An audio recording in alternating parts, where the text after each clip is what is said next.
According to Dewey, we do not learn from experience, we learn from reflecting on experience. Reflection is an activity where learners recapture, think about and evaluate their experiences, and is regarded as an important process that leads to deeper learning. In the context of teacher education, reflective tasks help student teachers to explore and develop new understandings of teaching by reconsidering what they learn in practice.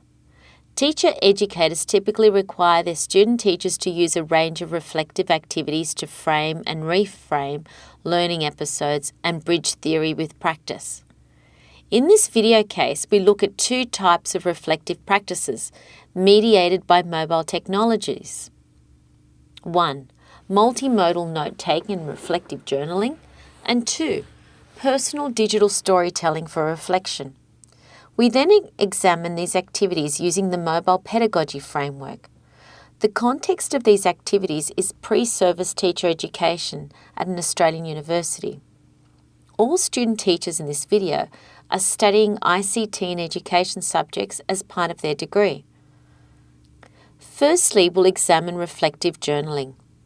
To set the scene, here is an example of a video-based reflection from one of the students who was exploring the use of emerging technologies in education. Yesterday I was able to use Google Glasses to experience virtual reality. This was such an amazing discovery for me, and not only was it exciting and thrilling being taken into a haunted house when I put the glasses on while sitting in my chair in class, but it opened my mind up to all the educational opportunities this could have.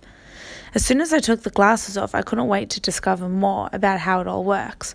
Virtual reality is basically a technology that combines hardware and software together, which creates a 3D virtual reality or space. I believe that this is going to be huge in education in the future. As technology rapidly evolves, so do the way in which humans interact and depend upon it. So it only makes sense that we teach the future with the most innovative tools and technologies available at the moment. My knowledge was enhanced when I listened to presentations in class, which discovered endless possibilities that virtual reality can have on education. I mean, you can transport students to anywhere in the world, and with using apps with the Google Glasses, for example Expeditions, students are able to connect with many different areas around the world. What's also amazing is that you can get a pair of Google Glasses for your class at only $15 a pair.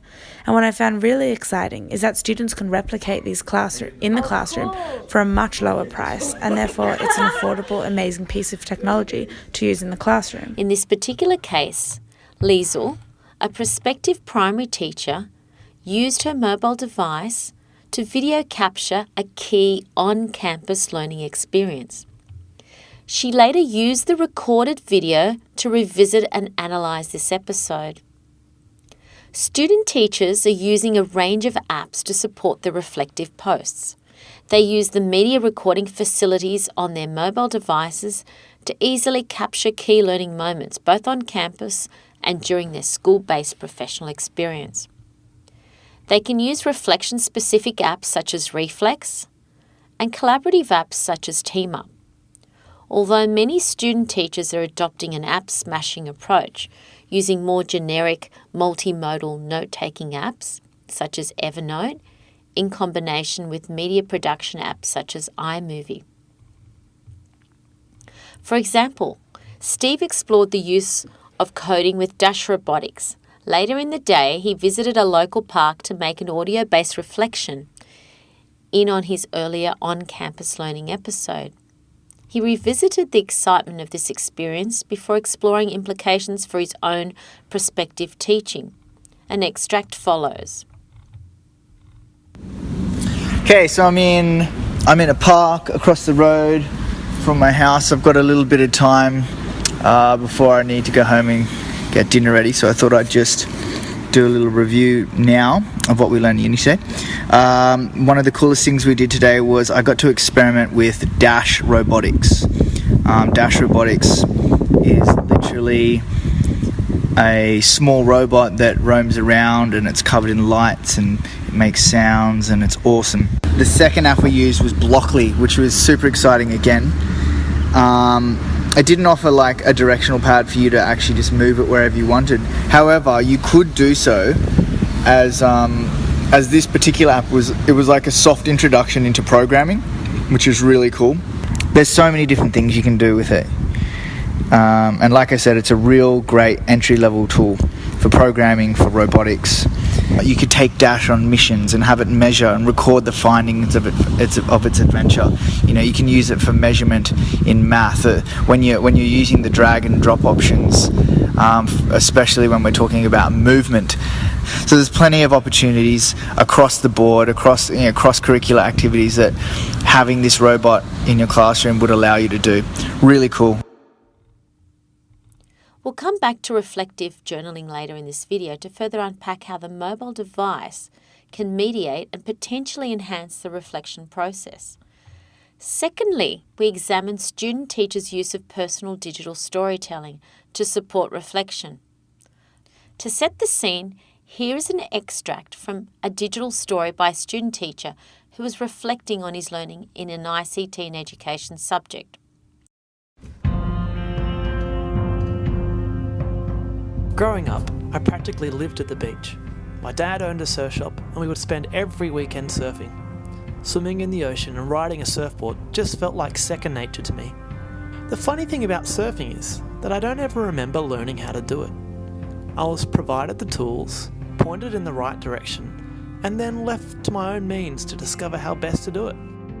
This semester, the most significant lesson learnt as a teacher in training has been the importance of placing the construction of knowledge in the hands of my students. Like surfing, knowledge and skills are best learnt by doing. I could have sat through many lectures on surfing, been taught all the rules, been shown what it's like to ride a wave, and heard all about the feel of the ocean, but it would have all been useless. The best way to learn is to get out there and paddle into a wave. Unfortunately, at the beginning of this semester, my approach to the use of technology for learning in the classroom was similar to just asking students to sit on the beach and become experts at surfing. I was expecting to go on prac and show students SMIC presentations and use technology to reinforce my point as a teacher. In an effort to encourage students to dive in and use technology as a tool for authentic learning, I've learnt to point students to technologies that promote autonomy. These can include using blogs as a medium for communication and creativity, to podcasts as a way of critically thinking about presentation skills, and digital stories as a medium for enhancing multimodal literacy. Most importantly, I've learnt to engage students in the learning process, equip them with the skills to navigate the digital world, and empower them to construct knowledge through meaningful learning with technology. I want my students to get sand between their toes, hear the crash of the waves, and feel the exhilaration of paddling into a big wave. The best learning takes place out the back. In this particular case, Lucas, a prospective primary teacher, used media production apps to stitch together a range of artefacts from his studies to tell the story of his learning over a semester. This process is a step up from journaling, requiring student teachers to use their devices to collect multimedia artefacts of key experiences during the semester and later use selected media to make a visually compelling personal story of their learning. Here is another extract from a digital story by a prospective secondary English teacher reflecting on her inquiry project. Our inquiry project taught me that it is truly possible to use ICT as a medium for experiential learning. As Jonasson et al. Argue, the primary medium for expressing experiences is the story, and this was successfully transformed into a combined written, visual, and collaborative task through a digital forum. Although the scope of ICT use can be daunting, I endeavour to use curriculum outcomes, particularly the English outcomes of representing ideas in new and creative ways using multimedia and multimodal technologies, as a guideline to truly integrate ICT into the learning process. To follow my ICT and education learning journey, please visit my blog, handsupsaysmissd.wordpress.com. We'll come back to digital storytelling in the next section. In this final analysis section of the video case, we examine the student-teachers' journaling and digital storytelling activities to unpack how their use of the mobile device can mediate and potentially enhance the reflection process. There are many models of reflective practice. For example, the Gibbs 1988 model shown here. This cyclical model includes 6 key components of the reflective process. The first 2 stages involve revisiting the learning experience and addressing key feelings and thoughts during, before, and after the event. This is a critical stage that highlights the important relationship between reflection and emotion. What are the benefits of using the M device in these early stages? Student teachers can seamlessly and often spontaneously capture rich, situated experiences in a range of settings, from campus-based classes to experiences during their school-based professional experience. These multimedia artifacts are easily retrievable and become a catalyst for revisiting these events and attending to associated feelings. The remaining stages of the cycle involve evaluating and analysing the learning experience and drawing out key conclusions and insights for the future. What are the benefits of using the M device in the later stages? Student teachers can engage in this reflective process using apps suitable to their own way of working, at a time suitable to them, and in a range of intimate, reflection-friendly contexts chosen by the user. In the case of personal digital storytelling, they can use media production apps to create a carefully packaged, visually compelling story of their learning. Overall, the mobile device can effectively mediate the reflective process, facilitating more intimacy, passion, and spontaneity. The before-mentioned mobile learning tasks can facilitate the early stages of the reflection process, returning to the experience and attending to associated emotions. Student teachers were also able to distill their thinking mediated by their mobile devices, integrating deeper analysis of their experiences and appraisal of their learning. We can use our mobile pedagogical framework to examine the student teachers' journaling and digital storytelling activities. In particular, we will focus on the authenticity dimension and the subscales of task, tool, and setting. Both journaling and digital storytelling are realistic tasks for student teachers, possibly more so than traditional reflective discussions and essays.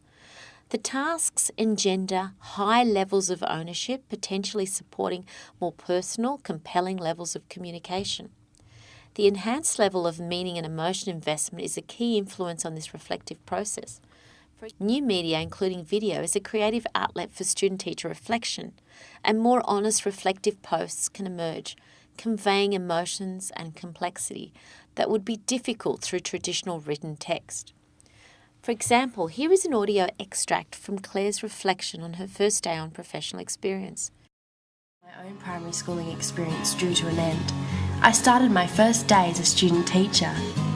My diary entry on this day reflected my nerves, anxiety, and hopefulness as a beginning teacher. Understandably, the nerves have set in as I wonder what my first day of prac might be like. There are so many questions going through my mind.